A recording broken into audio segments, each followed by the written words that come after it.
नमस्कार दोस्तों, आज की तारीख है 22 दिसंबर 2025, दिन सोमवार और आज की हिंदी तिथि है पौष माह के शुक्ल पक्ष की द्वितीया। तो दोस्तों, सबसे पहले तो आज के दिन का इतिहास जान लेते हैं। आज 22 दिसंबर को भारत में राष्ट्रीय गणित दिवस मनाया जाता है। यह दिन महान भारतीय गणितज्ञ श्रीनिवास रामानुजन की जयंती के अवसर पर मनाया जाता है। रामानुजन ने बहुत ही कम उम्र में गणित के ऐसे कठिन सवालों को हल किया जिन्हें दुनिया के बड़े बड़े गणितज्ञ भी नहीं समझ पाए थे। उन्होंने बिना किसी खास ट्रेनिंग के अपनी मेहनत और सोच से गणित को नई दिशा दी। श्रीनिवास रामानुजन का जन्म 22 दिसंबर 1887 को तमिलनाडु में हुआ था। उनके काम का असर आज भी मैथ्स, साइंस और टेक्नोलॉजी के कई क्षेत्रों में देखा जाता है। उनके फॉर्मूले आज भी पढ़ाए जाते हैं और रिसर्च में इस्तेमाल होते हैं। साल 2012 में भारत के तत्कालीन प्रधानमंत्री डॉक्टर मनमोहन सिंह ने 22 दिसंबर को राष्ट्रीय गणित दिवस के रूप में मनाने की घोषणा की थी। इस दिन का मकसद बच्चों और युवाओं में गणित के प्रति रुचि बढ़ाना और देश को वैज्ञानिक सोच की ओर ले जाना है। तो दोस्तों, ये था आज के दिन का इतिहास। तो चलिए अब जानते हैं आज की देश भर की सबसे बड़ी खबरें। प्रधानमंत्री नरेंद्र मोदी कल गुवाहाटी के शहीद स्मारक पहुंचकर असम आंदोलन के शहीदों को श्रद्धांजलि दी है। पीएम मोदी ने कहा कि असम आंदोलन ने राज्य की पहचान और सम्मान को बचाने में अहम भूमिका निभाई है। उन्होंने शहीद परिवारों को नमन करते हुए कहा कि देश उनका बलिदान कभी नहीं भूलेगा। पीएम मोदी ने कहा कि आज का असम शांति, विकास और स्थिरता की ओर आगे बढ़ रहा है। उन्होंने लोगों से एकजुट होकर राज्य के विकास में भागीदारी निभाने की अपील की है। प्रधानमंत्री नरेंद्र मोदी ने असम के डिब्रूगढ़ में 10,601 करोड़ रुपए की लागत वाले फर्टिलाइजर प्लांट की आधारशिला रखी।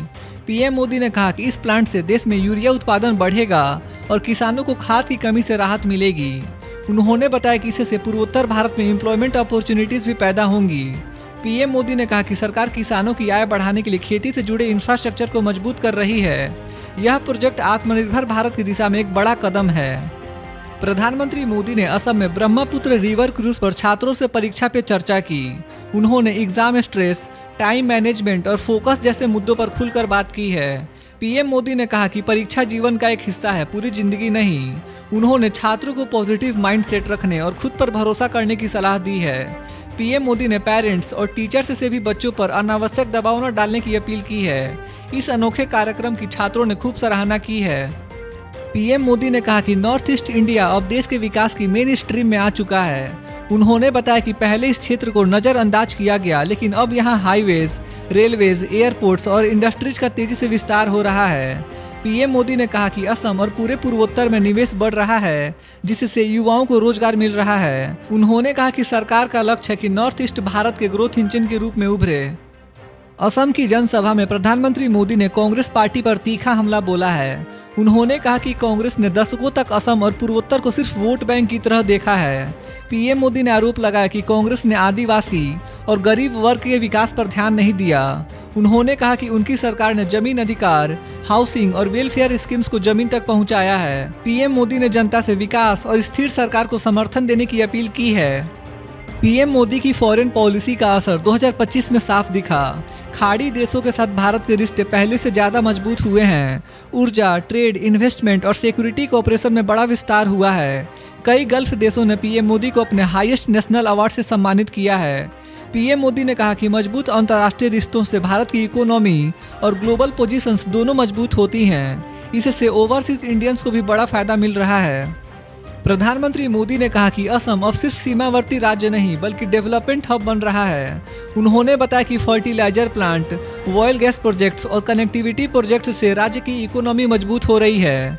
पीएम मोदी ने कहा कि असम के युवा अब देश विदेश में पहचान बना रहे हैं। सरकार स्किल डेवलपमेंट और स्टार्टअप कल्चर को भी बढ़ावा दे रही है। उन्होंने भरोसा दिलाया कि आने वाले वर्षों में असम ग्रोथ स्टोरी का अहम हिस्सा बनेगा। पीएम मोदी ने असम दौरे के दौरान 15,600 करोड़ से ज्यादा की डेवलपमेंट प्रोजेक्ट्स का उद्घाटन और शिलान्यास किया। इनमें फर्टिलाइजर प्लांट, रोड प्रोजेक्ट्स और इंफ्रास्ट्रक्चर स्कीम्स शामिल हैं। पीएम मोदी ने कहा कि ये प्रोजेक्ट्स रोजगार बढ़ाने और लोकल इकोनॉमी को मजबूत करने में मदद करेंगे। उन्होंने कहा कि सरकार का फोकस बैलेंस्ड रीजनल डेवलपमेंट पर है, ताकि हर राज्य को समान विकास का मौका मिले। प्रधानमंत्री मोदी ने अपने भाषण में कहा कि भारत का यूथ देश की सबसे बड़ी स्ट्रेंथ है। उन्होंने कहा कि सरकार युवाओं को एजुकेशन, स्किल और स्टार्टअप सपोर्ट दे रही है। पीएम मोदी ने कहा कि आज भारत इनोवेशन और टेक्नोलॉजी में तेजी से आगे बढ़ रहा है। उन्होंने युवाओं से नेशनल बिल्डिंग में सक्रिय भूमिका निभाने की अपील की है। पीएम मोदी ने कहा कि सेल्फ कॉन्फिडेंस और हार्ड वर्क से भारत को ग्लोबल लीडर बनाया जा सकता है। बिहार की राजनीति में हिजाब विवाद ने जोर पकड़ लिया है। मुख्यमंत्री नीतीश कुमार पर आरोप है कि उन्होंने एक सार्वजनिक कार्यक्रम में महिला डॉक्टर का हिजाब हटाया। इस घटना पर बहुपक्षीय पॉलिटिकल रिएक्शन देखने को मिल रहा है। बीएसपी अध्यक्ष मायावती ने नीतीश कुमार से सार्वजनिक माफी मांगने की मांग की है और कहा कि रिलीजियस फ्रीडम और पर्सनल लिबर्टी का सम्मान जरूरी है। कांग्रेस पार्टी ने भी इस घटना को पूरी तरह अनएक्सेप्टेबल बताया है। कांग्रेस का कहना है कि पावरफुल लीडर्स द्वारा ऐसी हरकत को नॉर्मल बताना समाज के लिए खतरनाक हो सकता है। इस मुद्दे ने बिहार में सामाजिक और राजनीतिक बहस को और गहरा कर दिया है। डॉक्टर नुसरत परवीन, जिनका नकाब मुख्यमंत्री नीतीश कुमार ने सार्वजनिक कार्यक्रम में हटाया था, अब तक अपनी सरकारी नौकरी ज्वाइन नहीं कर पाई हैं। सरकारी अधिकारियों के मुताबिक डॉक्टर नुसरत का नाम नियुक्ति सूची में मौजूद है, लेकिन वे अब तक ड्यूटी सेंटर पर नहीं पहुंची हैं। इस मामले पर पटना के सिविल सर्जन ने कहा है कि संभव है कि नौकरी शुरू करने की लास्ट जोनिंग डेट को आगे बढ़ा दिया गया हो। यह मामला अब सिर्फ प्रशासनिक नहीं बल्कि राजनीतिक और लीगल डिबेट का भी विषय बन गया है, जिस पर पूरे बिहार की नज़र बनी हुई है। उत्तर प्रदेश के मुख्यमंत्री योगी आदित्यनाथ ने प्रधानमंत्री मोदी के आगामी कार्यक्रम की तैयारियों की समीक्षा की। यह कार्यक्रम 25 दिसंबर को आयोजित होना है। सीएम योगी ने अधिकारियों को साफ निर्देश दिए कि security, traffic management, crowd control और लॉजिस्टिक्स में कोई लापरवाही न हो। बैठक में जिला प्रशासन, पुलिस और भाजपा संगठन के पदाधिकारी मौजूद रहे। योगी ने कहा कि यह कार्यक्रम राज्य के लिए महत्वपूर्ण है और इसमें जनता की अधिक से अधिक भागीदारी सुनिश्चित की जाए। उन्होंने समय पर सभी तैयारियां पूरी करने और हर स्तर पर कोऑर्डिनेशन मजबूत रखने पर जोर दिया है। पश्चिम बंगाल की मुख्यमंत्री ममता बनर्जी ने राज्य की रोजगार योजना कर्मश्री का नाम बदलकर महात्मा श्री कर दिया है। यह फैसला 21 दिसंबर को सामने आया। सरकार का कहना है कि यह बदलाव महात्मा गांधी के सम्मान में किया गया है। दरअसल केंद्र सरकार ने मनरेगा का नाम बदलकर VVG राम जी करने का बिल पेश किया है, जिसका टीएमसी लगातार विरोध कर रही है। ममता सरकार का मानना है कि गांधी जी का नाम किसी भी रोजगार योजना से जुड़ा रहना चाहिए। इस फैसले को राज्य बनाम केंद्र की राजनीति लड़ाई से भी जोड़कर देखा जा रहा है। भारत और अमेरिका के बीच संभावित ट्रेड डील फिर से अटकने की स्थिति में है। अमेरिकी व्यापार प्रमुख जेमिसन ग्रियर ने चेतावनी दी कि अगर भारत ने डेटा लोकलाइजेशन और लोकलाइजेशन नियमों में बदलाव नहीं किया तो डील फिसल सकती है। यह समझौता दोनों देशों के लिए आर्थिक और रणनीतिक दृष्टि से अहम है। अमेरिका चाहता है कि व्यापार निष्पक्ष और बराबरी का हो। विशेषज्ञों का कहना है कि भारत अमेरिका संबंधों में यह डील भविष्य में निवेश और टेक्नोलॉजी सहयोग के लिए महत्वपूर्ण साबित हो सकती है। रिजर्व बैंक ऑफ इंडिया ने 22 दिसंबर को सभी बैंक शाखाओं के लिए अवकाश घोषित किया है। इसका मतलब है कि मंडे को ज्यादातर बैंक बंद रहेंगे।